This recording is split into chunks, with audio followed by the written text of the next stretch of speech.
Okay. All right. We are live. Andy is joining us here. Bernie McGurl is with us. Uh, Good afternoon, everybody. My name is Bobby Hughes. I'm the Executive Director for the Eastern Pennsylvania Coalition for Abandoned Mine Reclamation, and I'm your host today with my co-host, Andy McAllister from the Western Pennsylvania Coalition for Abandoned Mine Reclamation, and our guest here, Bernie McGurl with the Lackawanna River Conservation Association. I want to tell you about the Abandoned Mine Reclamation Chronicles. It's a sort of a one-of-a-kind podcast that has been conversing with passionate community leaders and community-minded partners that have been highlighting, outstanding reclamation and community cleanup efforts and showcasing and discussions around stream improvement projects and sharing emergent ideas and technologies and their efforts to reclaim and remediate our legacy abandoned mines across Pennsylvania. And this afternoon here, we've got our special guest, Bernie McGurl, and Andy's going to kind of get a lead into the discussions here, but I'll turn it over to Andy, and we welcome Bernie to the podcast.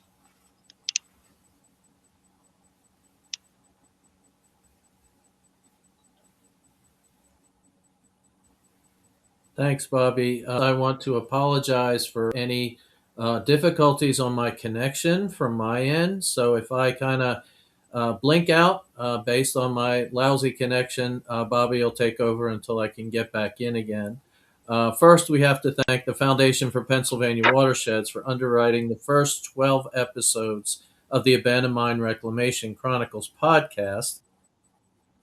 The first 5 episodes have already been archived on YouTube channels, and we're hopeful that live streaming personal interviews and discussing timely topics related to abandoned mine reclamation engage our audiences on a different level.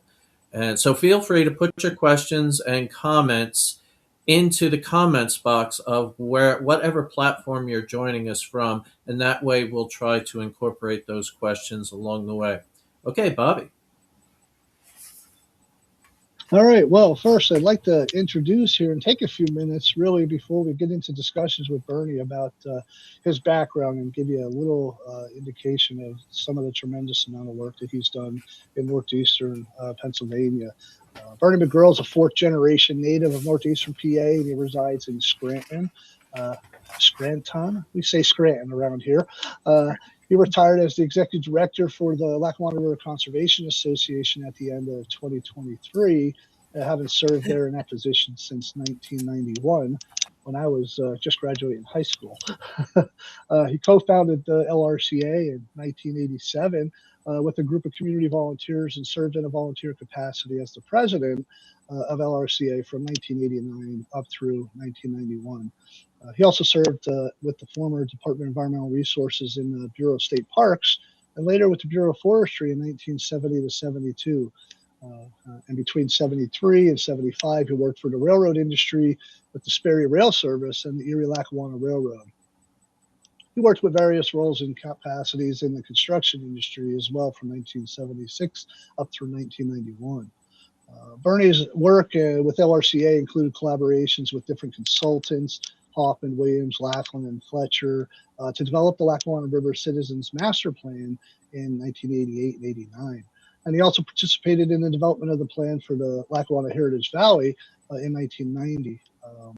He collaborated with the U.S. Army Corps of Engineers to produce a reconnaissance study for the Lackawanna River Greenway in 1993.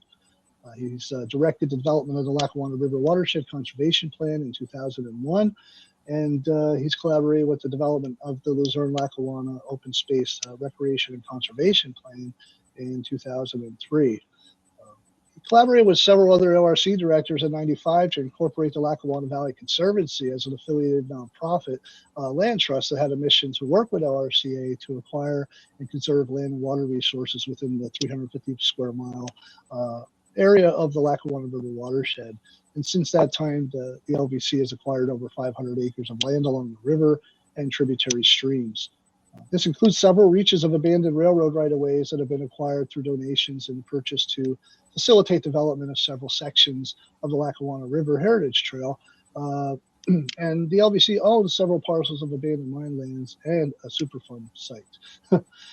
Between 2010 and 2013, he collaborated with LRCA, our coalition here at EPCAMR, and the Susquehanna River Basin Commission to develop the Lower Lackawanna River Watershed Restoration Assessment Plan that we called a RAP. And that plan evaluated the flow volumes and the hydrology of the Old Forge borehole and the Duryea breach, AMD systems, and that together discharge over 100 million gallons of mine drainage per day into the Lackawanna River near its confluence with the North Branch of the Susquehanna River, about 3 miles upstream in Old Forge. During 2018 through 2022, he managed LRCA to the work there to produce conservation plans for both Roaring Brook and Leggett's Creek, two of the larger tributaries of the Lackawanna River. And in 2022, he led the work to produce a plan for the North Scranton riverfront along a mile stretch of the river impacted with urban blight and brownfields contaminants along the riverbanks. His academic background includes undergraduate studies in political science and public administration at the University of Scranton and the humanities at Keystone College. He also attended Johnson College studying the construction trades. He presently serves on the board of the United Neighborhood Centers, the Rail Trail Council of Northeast PA, and of course EPCAMR. All from there's a NEPA article that mentions Bernie, and it says that Bernie's a proud Dunmore native. He came of age as NEPA's coal mines and rail industry neared their end. When not outside from sun up to sundown, young Bernie attended St. Mary's Elementary and later walked the first graduating class from Dunmore Central Catholic, that's now Holy Cross. From there, he attended the University of Scranton, Keystone College, and Johnson College, and cut his teeth as a carpenter and firefighter for the Bureau of Forestry. And in 72, when Hurricane Agnes came along, that drew him back near the water. Happens to be the year that drew me into the water and into this earth on the day of the flood. So it goes back, we go back a long time here. He volunteered to keep the rise in Susquehanna at bay, and after it breached the levees, he got to work helping Wilkes-Barre rebuild. He railroaded for a stint in the Midwest via the Norfolk Southern, and made his way back home to the Erie Lackawanna. And here the rambling stopped. He planted his roots. He looked up on the Lackawanna River, its rotten smell, the sewage, and decades of careless industrial waste and mine drainage, and he decided to do something about it. He's well known for his work as the executive director for LRCA. He's helped to develop the Lackawanna Heritage Trail and to get the Steamtown National Historic Site up and running. And he's played a crucial role in founding the Lackawanna Valley Heritage Authority and many other nonprofits. And today, in his mid-70s, he scaled back a bit, not much it seems, but a bit. And he has a new role now as a project manager and senior advisor and project person for LRCA. So, with that, we really welcome Bernie. And it's worth taking the time to mention all the efforts that you've done over your career here. And we want to welcome you to the podcast. Definitely welcome, Robert. Bernie. Thank you, Robert. Yeah, it's good to join Robert and Andy. It's good to join you guys. And we want to get to know our guests on a personal level. So let's allow all the viewers to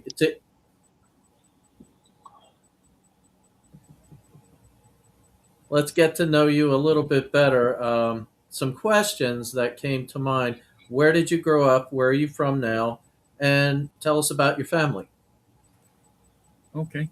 Well, as Robert mentioned in his comments, I grew up in Dunmore, Pennsylvania, which is sort of the Brooklyn of Scranton. It's right next door, and I live in the hill section of Scranton right now. So I didn't go too far from where I grew up, but I did a lot of traveling in my earlier life in the 60s, 70s. Spent some time in Europe, Mexico, and California, and I always ended up coming back here. So I sort of got permanent and bought a home in the hill section in 1985, and been put down my roots and been here ever since.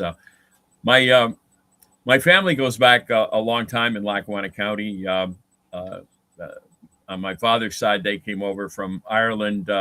They saw the handwriting on the wall, and my great grandparents came over in 1840 before the potato famine, and settled up in Jessup. And my mom's family came over in the 1860s and settled in Dunmore. So by the turn of the 20th century, both sides of the family had made a little bit of money and got themselves educated and situated in Jessup and Dunmore. On my dad's side of the family, they were coal miners, and my father's father, my grandfather, was hoisting engineer at Mount Pleasant Colliery up in Jessup, and he ran the elevator on the cars on the slope. And later he became postmaster Jessup Borough. I got a certificate signed by President Roosevelt in 1908, giving my grandfather the postmastership in Jessup. On my mom's side of the family, my great grandfather was a mining engineer, and they had mines up on along Roaring Brook in where the Naples Auto Parts facility is today, and up under where the Interstate 80 and 84 and 380, the big junction of the interstates, when they were digging out the grades for the interstate improvement with the Casey Highway project there, they actually excavated down into my great-grandfather's mine. I remember getting to look down and see a couple of the tunnel openings. He was also involved with some partners and ran some of the mines in the semi-anthracite area up in Sullivan County around Lopez and Bernice at the turn of the century. So yeah, we go back a long time, and so I grew up with that stories of the mines and gravity railroads and picking huckleberries up on Music Mountain and all that. Wonderful. Thank you. Robert, go ahead. Yeah, I was gonna Vern with you got a pretty interesting mix of trades, and with your educational background. Can you tell us a little bit more about that, and like how your training in construction and the education you received in like political science and public admin really kind of prepared you for your career in the environmental nonprofit arena? Did that happen when you were in college or when you were doing the trades, or did it happen, as an outgrowth of you in your childhood? Yeah, I think it was more just growing up with the legacy that I had in my family. My dad was a professor of literature at the University of Scranton. He was a local historian involved with the Lackawanna Historical Society, and he would be volunteering down at the Catlin House at the Lackawanna Historical Society. And when I was a kid, I'd go down there with them on a Saturday afternoon, and he'd be working on a project with some of the other members to put a program together, doing research on. And I had the run of the collection, so I spent an enormous amount of time when I was 8, 9, 10, 11, 12 years old in the library at the Catlin House, just pulling one book off the shelf after another, poring over it, reading it, looking at the maps, asking questions of my dad and some of the other volunteers. And I learned a lot about the history of Lackawanna County, the history of railroading, the history of coal mining and steel making, iron and steel industry that brought the Scranton family here to develop the development of the gravity railroads with the Delaware and Hudson Canal, and the Pennsylvania Coal Company and their gravity railroads down to between Pittston and Dunmore and Honesdale and Hawley. So that was my genesis, I think. I remember watershed wise, the hurricanes of 1954 and 1955, Hurricane Hazel 54 and Diane at 55, they were big eye openers for me as far as watersheds go. But prior to that, I think I was probably 2.5, 3 years old, and getting a bath and one Saturday night and pulled the plug to drain the tub, and I asked my mom, where's the water go, Mom? And she explained to me it went down a pipe under the house and out under the street and down the street, and it poured into the Lackawanna River. And I said, oh, all that stuff from our tub and toilet go into the river? And she said, yeah. And I said, well, where does the Lackawanna River go? She told me it went into the Susquehanna River down near Pittston.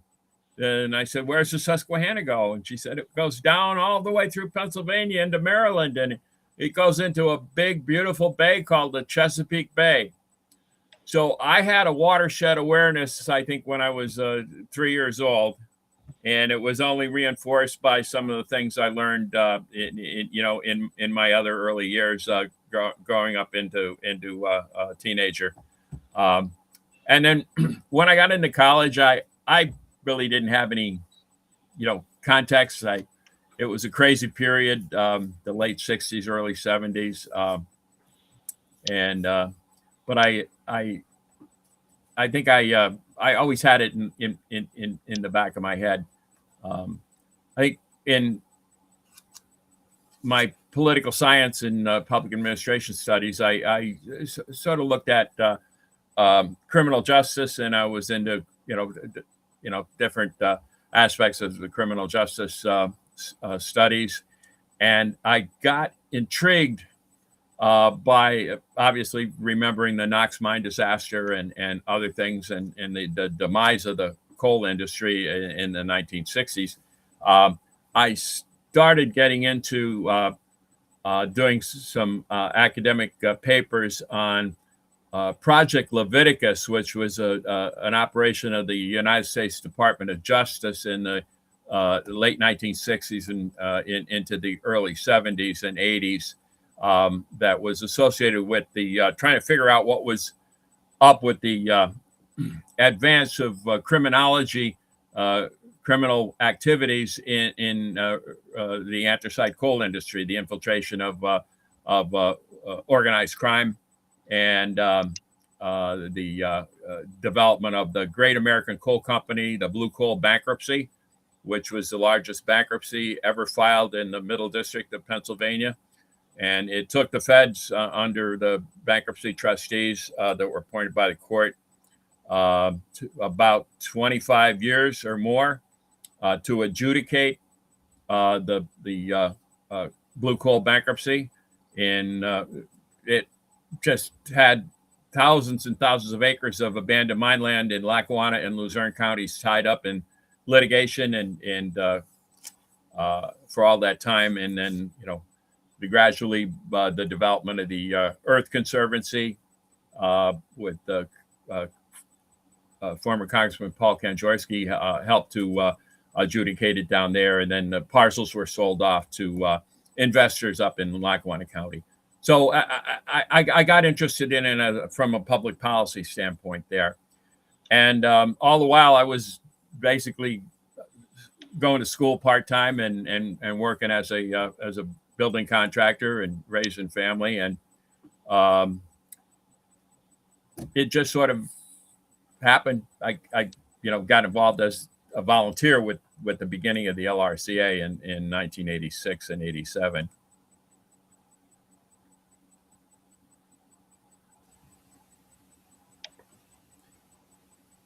Interesting. Robert, if you don't mind, I'll have a question here. Bernie, who was one of your mentors as you were growing up? Mm-hmm. Well, I lost my dad in 1969.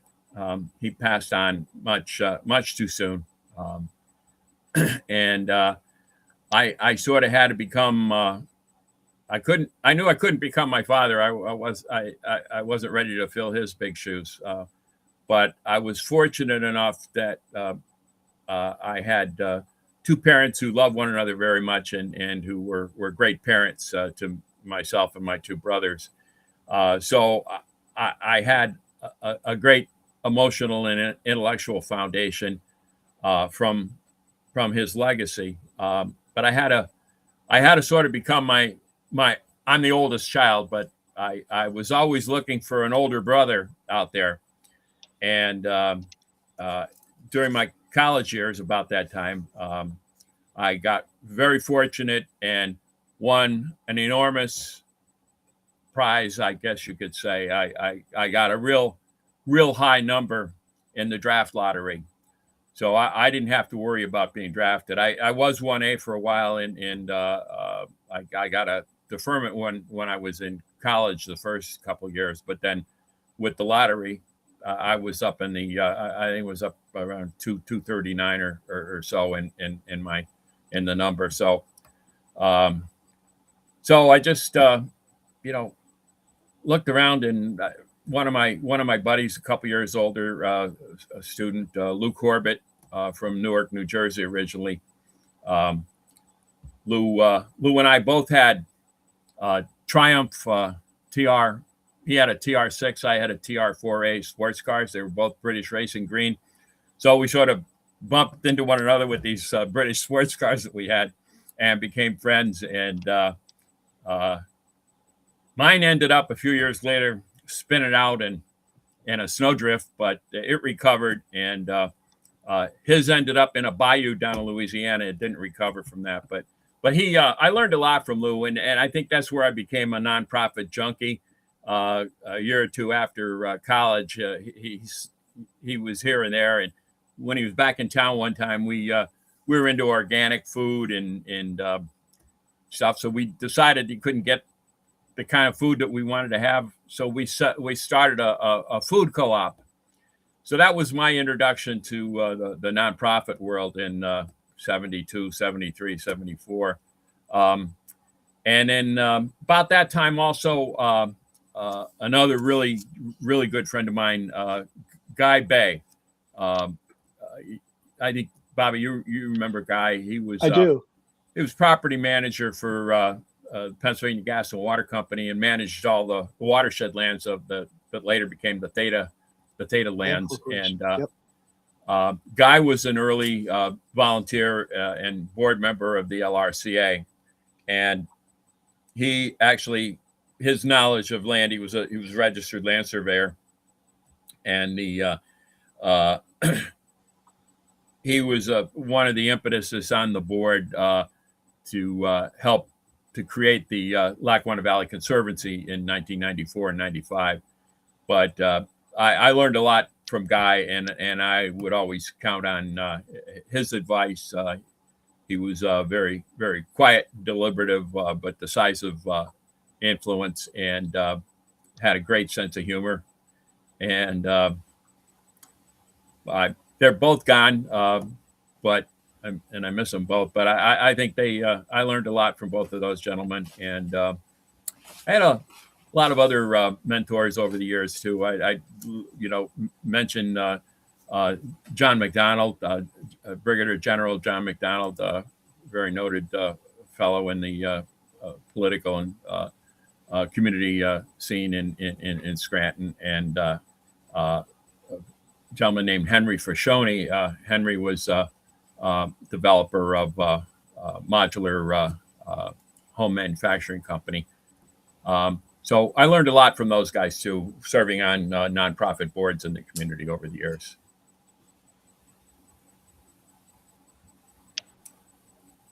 That's good. Andy, maybe before you Now go ahead. Yeah, let's look at that question, Robert. Can everybody see the question down there? It says, how do we balance mine reclamation efforts with current developments in the valley? I would love to see a balance for truth, including the restoration of Eddy Creek to its normal flow. Any comments on that? Definitely. And John, I've been meaning to reach out to you. I know you called the office a little bit before Christmas and with the holidays, and there was some personal stuff going on with my family. I'll get into it when we talk later. But you're definitely on my list of people to talk with in the new year. And the restoration of Eddy Creek is one of the top priorities for the LRCA. We've been collaborating with the Bureau of Mine Reclamation, and we'll be talking further with you about it. But we're really excited that the project was sort of in the doldrums for many years. And I reached out after some conversations with my board members and our new director, Tara. I reached out to BAMR about a year and a half ago, and we've been facilitating some discussions with them. And I'll be sharing more details on that when we get to talk soon. But for those across the region or across statewide that might be looking at seeing this podcast, Eddy Creek is one of the many beautiful tributaries of the Lackawanna River. The water from Eddy Creek never gets off Moosic Mountain to get to the Lackawanna River. It infiltrates completely into the underground coal mines underneath the valley. There's a big hole in the creek bed up in the Marshwood area near the Casey Highway interchange. And all that water from Eddy Creek comes out into the river in the borehole. And when we get Eddy Creek restored and sealed, that'll probably reduce about 5 or 10% of the flow coming out of the borehole in Old Forge, and it'll restore the flow all the way down through Troop to the Lackawanna River, right where Troop and Elephant and Jessup Troop and Elephant and Dixon City come together. So it's a long time coming. We're not there yet, but the Bureau of Abandoned Mine Reclamation has made some great progress, and we're excited to be working with them and the boroughs of Troop and Elephant on this project, and yourself and your neighbors. So I'll look forward to talking to you and getting further input from you. I'll try to give you a ring later this afternoon, if not the first part of next week. Yeah, that's good to know, Bern.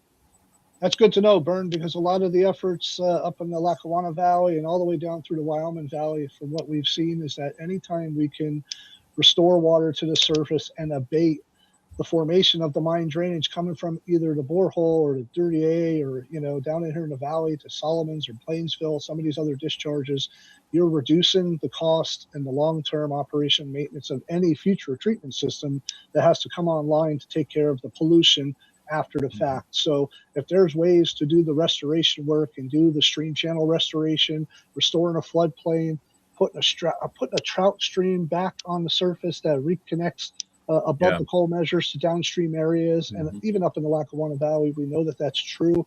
That's going to be great for increasing the water quality and ecology and health of the streams that need to be restored back to the surface. But it's it's definitely no cheap undertaking, and Earth Conservancy is seeing that down here in Nanaco Creek with their restoration. That's $17.5 million, and it's only 15,000 linear stream feet that they're trying to do the restoration of, but that's what it's going to take to do the work, to do it right.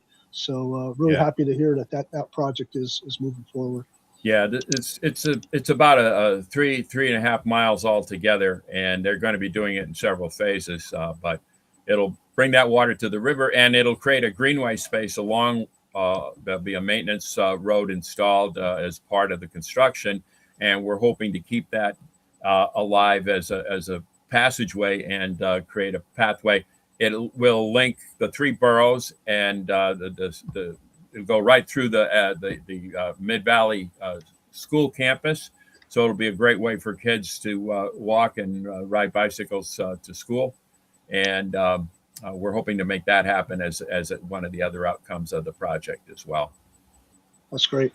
That's great. Wonderful. Thank you.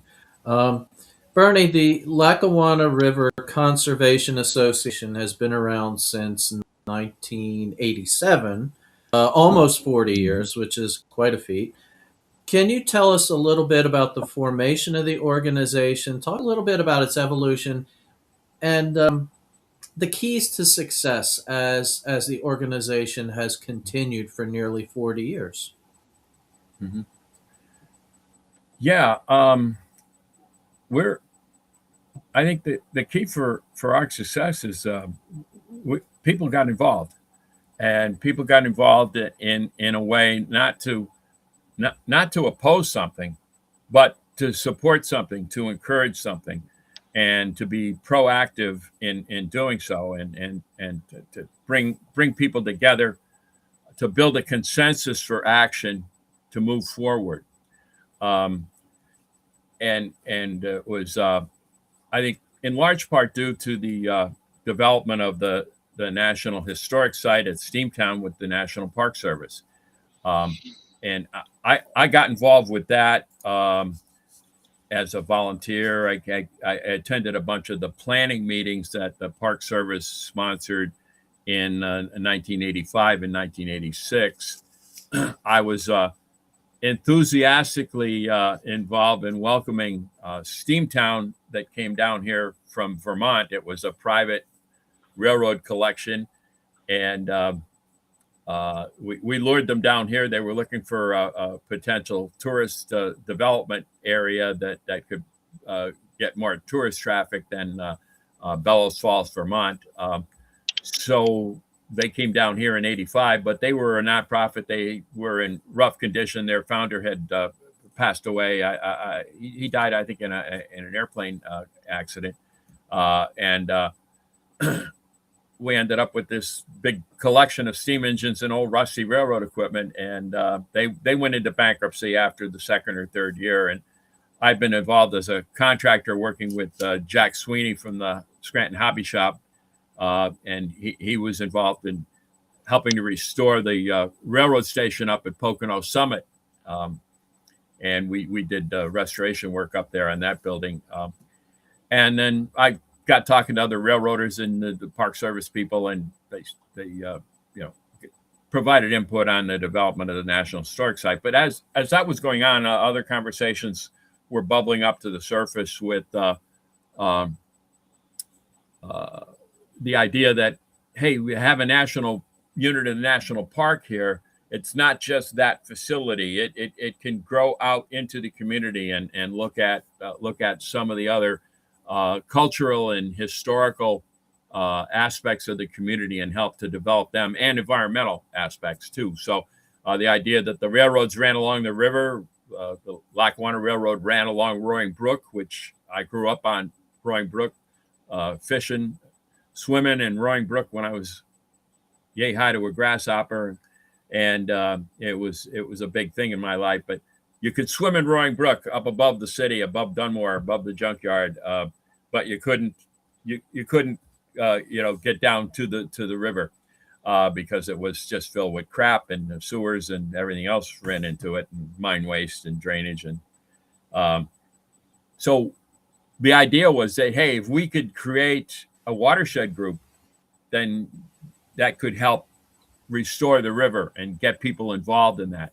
So we did that, and actually I wasn't the lead entity on that. A fellow named Len Altier, whose family ran a jewelry store in Scranton. Len was the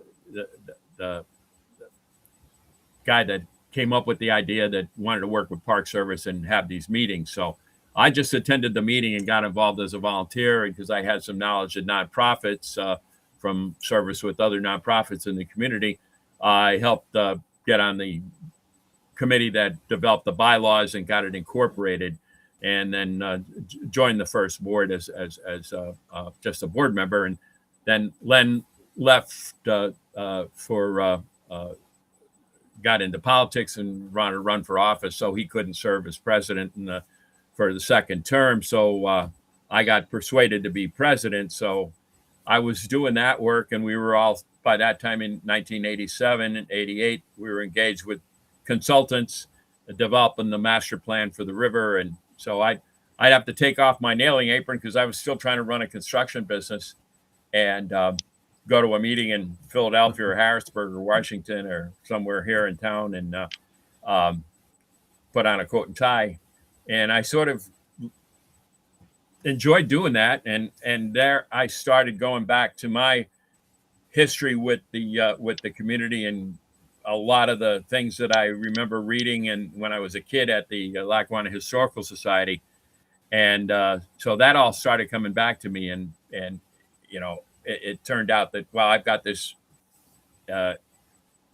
intellectual resource from my education and background that could contribute to the development of the LRCA. So I enjoyed being president, and we were raising money. We were going to hire an executive director, and I got talked into doing that, and then I talked the board into hiring me. So, but it was a collective effort. I was not the lead, as I said.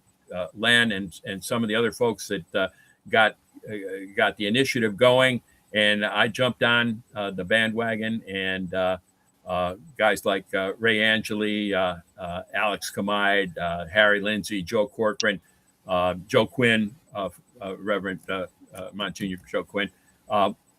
There was a big cadre of folks from across the community that Tom McLean, my buddy John Gable, just saw a post on Facebook from John talking about an orange turtle down at the Old Forge borehole with iron oxide on it. So it was a large group of us, and we wanted to be open. We wanted to include everybody and get everybody, being cheerleaders for it, and rolling up our sleeves and starting a river watch program and learning about the ecology of the river, learning about the bugs, the fish, the wildlife along the river, learning about the abandoned rail lines and the junkyards and the Superfund sites and the abandoned mine sites and the combined sewer overflows and the Old Forge borehole and the other AMD drains into the river, and just get it all figured out. How can we address the bad things, take advantage of the good things, build on that tradition, that heritage, and make a positive thing happen about it. So that's sort of what the adventure was. And we continued during that in the early years in the 90s, got the Corps of Engineers involved, developed a strong partnership with the Corps of Engineers and the Heritage Authority to develop that Greenway plan. And that led to the whole Heritage Trail program getting developed. And then also the incorporation of the Rail Trail Council up in the upper watershed. We had a lot of people in the Uniondale and Forest City area that were interested in protecting the railroad, the abandoned D&H Railroad. And we were able to acquire that railroad out of the Guilford bankruptcy up there in New England, and developed it in one of the best rail trails in this part of the world right now. So all that happened over a 30-year period, and it was just one thing after another. And and then we had Riverfest, and we had an event called Canoeathon, where people actually started paddling canoes down the Lackawanna River in 1973 when the sewer plants came online, and finally the river was relatively safe enough to stick your foot in and paddle a boat in, because there was no longer sewers dumping into it directly every day. So we took that event over in the 1980s, and we had that as an annual event, and that attracted hundreds and thousands of people over the years, and introduced them to all aspects of the river, from fishing to boating to paddling and biking and hiking along the trails.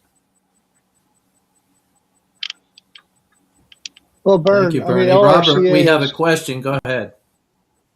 Okay. Oh, let me see here. Okay. Well, let's take this question from our dear president for EPCAMR. I'd be remiss if we didn't do that.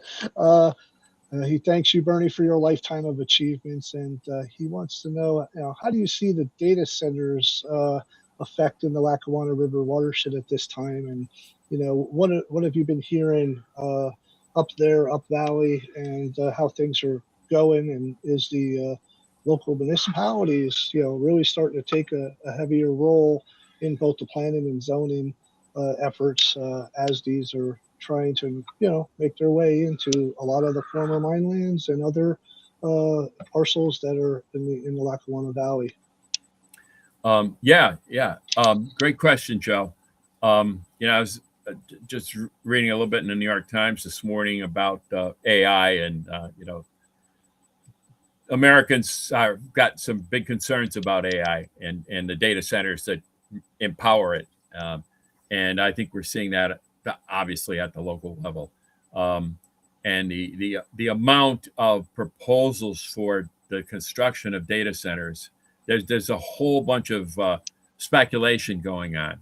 And I think our communities are adversely impacted by gross speculation on the part of investors that want to site these facilities here.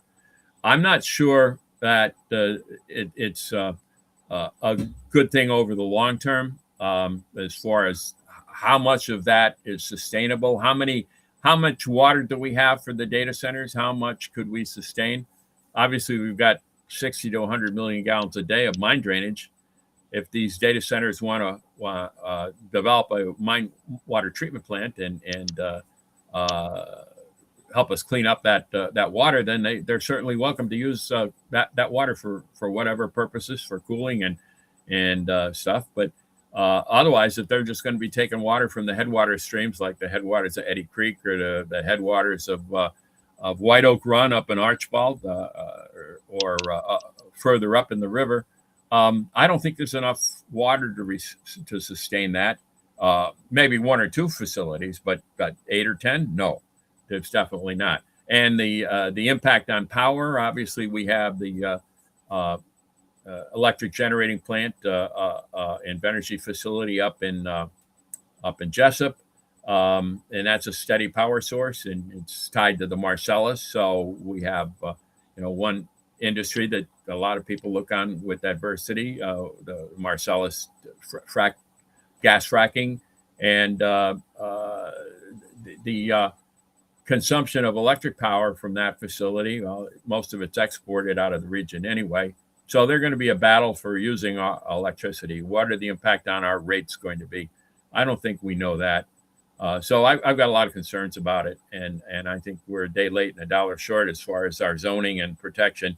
But on the other hand, we do have some abandoned mine sites. We do have some abandoned mine water. The treatment and proper restoration of mine sites could, in the right context, facilitate the development of a good data center that would have the sustainability as far as treated mine water as a coolant, and maybe electricity to be generated at a cogen plant. So across the anthracite region, I think there are locations that could sustain a responsible number of data centers. But how much is enough?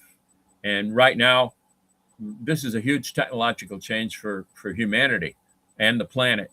We're at a stage in our development as a species on this planet that is crucial. It goes back to the development of fire and the development of writing and speech and communications by our species, and then the development of metallurgy, the Bronze Age, and the transition of the Bronze Age to the Iron Age. So we're at one of those. This is a tipping point, along with the climate change that's happening. So it's really, really interesting. I think we need a firmer hand on the tiller to control where the ship of state is moving, and I don't think we have that right now on the national level. So what its impacts are going to be, we're going to have to slug it out, and I think that's where we're at right now. Yeah, I agree, Bern. I think we're going to need to keep a close eye on that. EPCAMR will as well, because a lot of the work that still remains to be done, looking at the mine pools and the water use and how that water chemistry and temperature and flows could be changed over time, or something that really need to be looked at, in particular in the upper Lackawanna, where that cold water fishery needs to remain a cold water fishery. Yeah. And if there are some temperature changes that could exacerbate the dropping out of metals, potentially that could very much change the entire landscape of that recreational, hotbed of trout fishery in the Lackawanna that we all enjoy so much. Yeah, so, and that goes for across the region as well. Yeah. And we'll be coming out with a report in February too that Frank Syndico, one of our staff, is working on. That's done some tremendous research out of our Department of Energy grant that we had in northern Schuylkill County at the Maria mine pool location, and ideas around solar, alternative energy, geothermal potential. And Frank has put together a tremendous report and done some research that will be releasing soon that will give a lot of people some more insight, I think, here coming shortly after the new year here. So look forward to that too. Yeah, I am, Bobby. And, I think all of those things that you just mentioned, the idea that, we have a post-industrial environment that we're living in, but there is still tremendous, it helped to kindle the Industrial Revolution in the United States. This is a major element of it from this area, from the anthracite. And all these sites, they're out there. They can still be a part of the new economy going into this century and into the next couple centuries. But we have to do it right. And we need to bring these on, and we need to be open-minded about it. We need to welcome wind. We need to welcome solar. And we need to welcome that change. And we need to get away from fossil fuels. We still have to make a transition. Fossil fuels still have a place. And it has to be a mix. And I hate to say it, but I think nuclear still has a place as well. I think that we need some transitions there and some improvements there. But we need to address all that. I think for sake of time here, Bernard, we'd like to ask you about some of your recent work and the white paper that you're working on that's related to the Old Forge borehole, our sort of public enemy number one down there in the lower 3 miles that impacts the lower 3 miles of the Lackawanna River and Old Forge, and how that kind of came about, and a little bit on the construction and why it was drilled and constructed in the first place. And App Cameron and RIPA, we're proud to fund that research through one of our recent mini grant awards that we've been giving out for a number of years now, almost 15 years, and giving you the time necessary to do some digging into that history of the borehole. So what's been going on there with your work? Yeah. Well, it's really fascinating, Bobby. It's something I've been interested in for a long time. I think I may have mentioned in an offhanded way to Tara, when she first started coming on board a couple of years ago. I wish I had time to do some research on the borehole and get all the stuff together about it so we could cite chapter and verse on it. I had general understanding of the big idea of the big issues, what it was doing and why it was necessary to drill it. So Tara was speaking with you and with Bodie Morin at the Anthracite Museum, and started talking about the borehole, and the idea came about. Gee, wouldn't we need to have an exhibit about the borehole? You heard that we had discovered the plug from the core drilling, and so we had a meeting at the museum a few months back, and your suggestion that we look to the RIPA grant program as a catalyst to get the idea started. So the thesis is we're doing this white paper research program on the borehole, and then that will serve as the basis to help us as a community develop an interpretive exhibit at the Anthracite Museum. Because we have a lot of history of the mining industry in Pennsylvania in the Anthracite Museum. We have a lot of that in our heads. But the demise of the industry from the 1950s into the 60s and 70s, when it all fell apart up here, it's recently happened, and it's been documented in the primary sources in journalism and in the state records. but nobody's quite pulled all that together. Bob Walensky has done some terrific work on the assessment of the Knox mine disaster, which was the coup de grace that everybody sees as the symbolic event that ended the industry.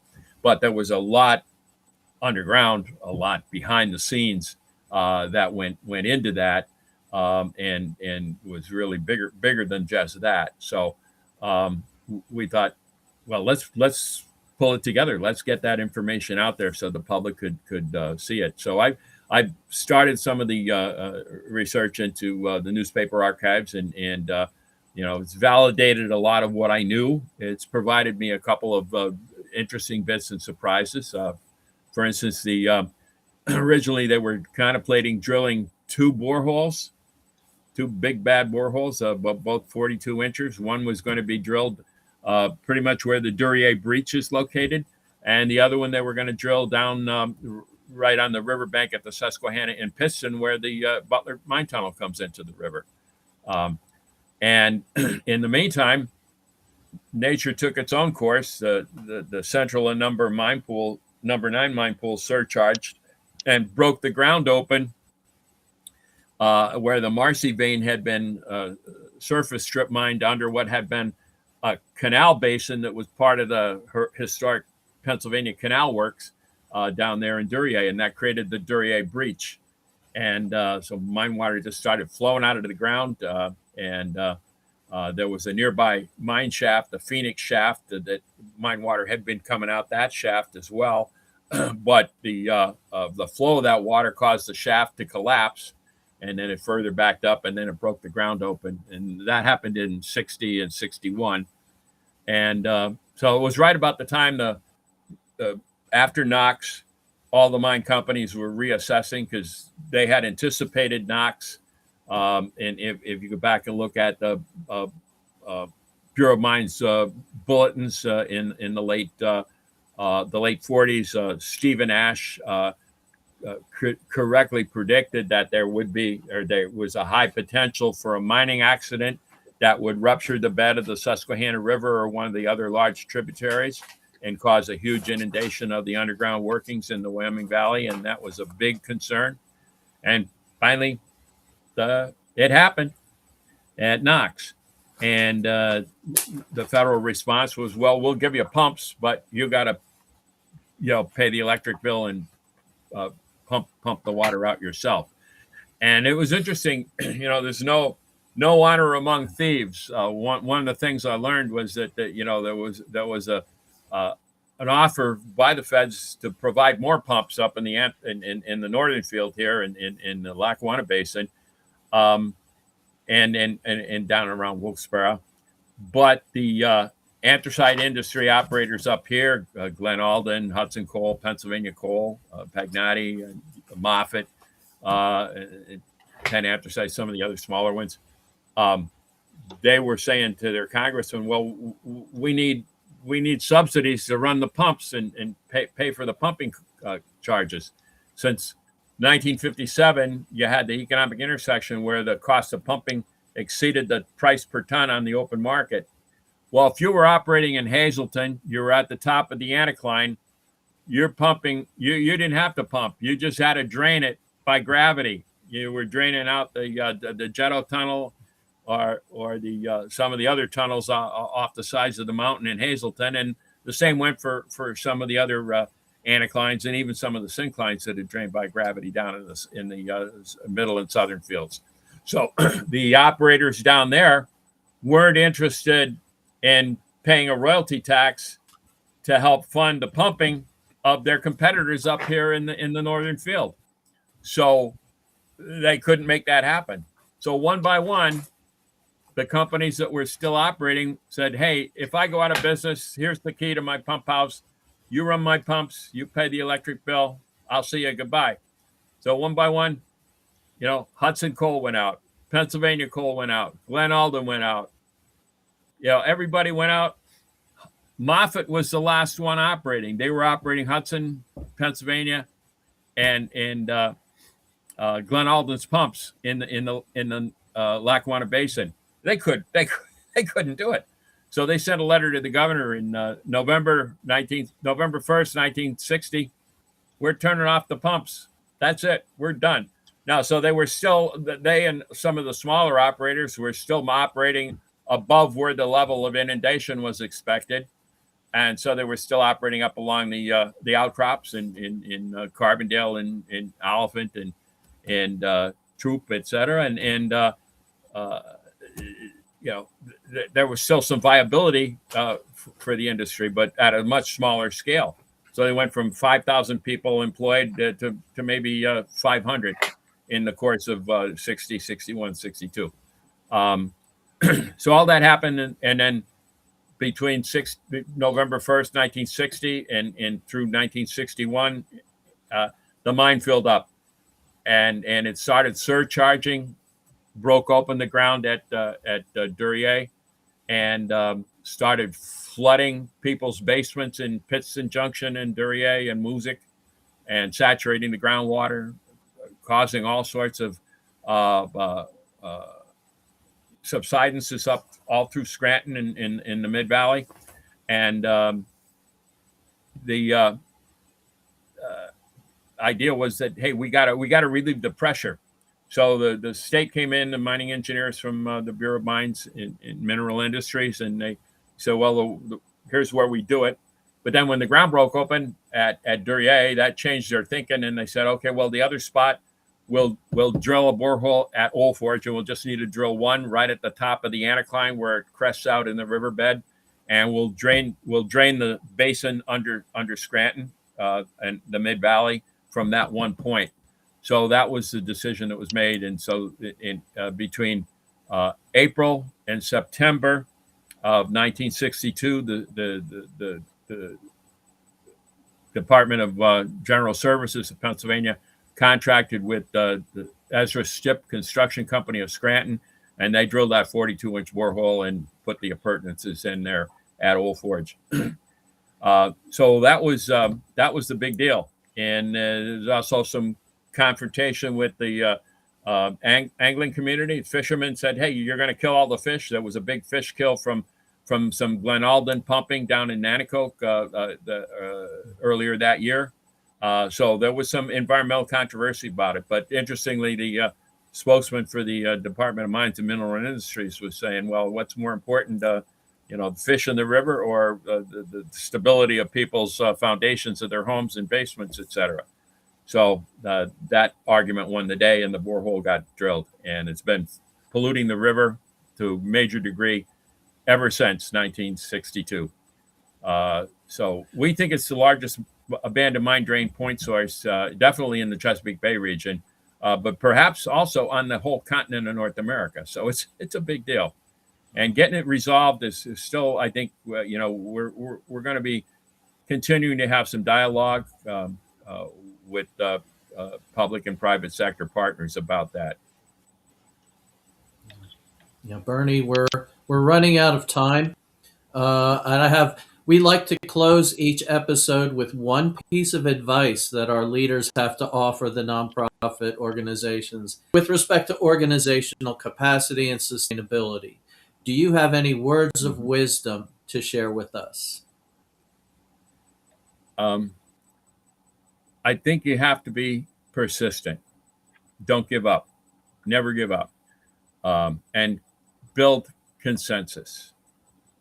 So I think those are the two things: persistence and consensus.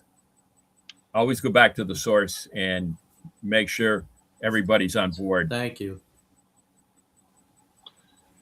Well, Bernie, we could go on Thank and you. on for hours, I'm sure.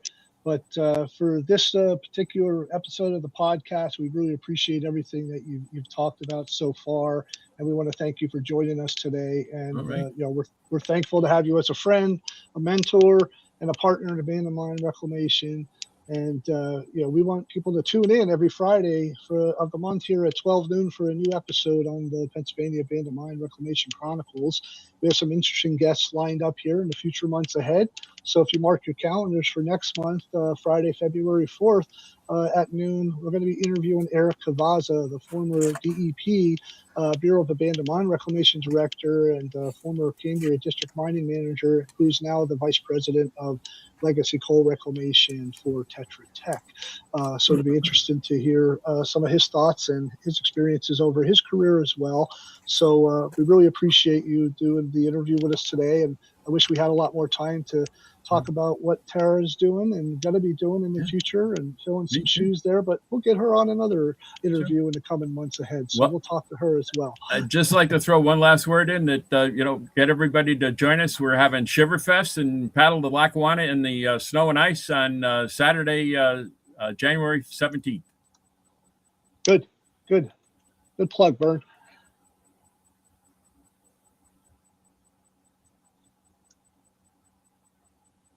And there's a little link for it. So thank you.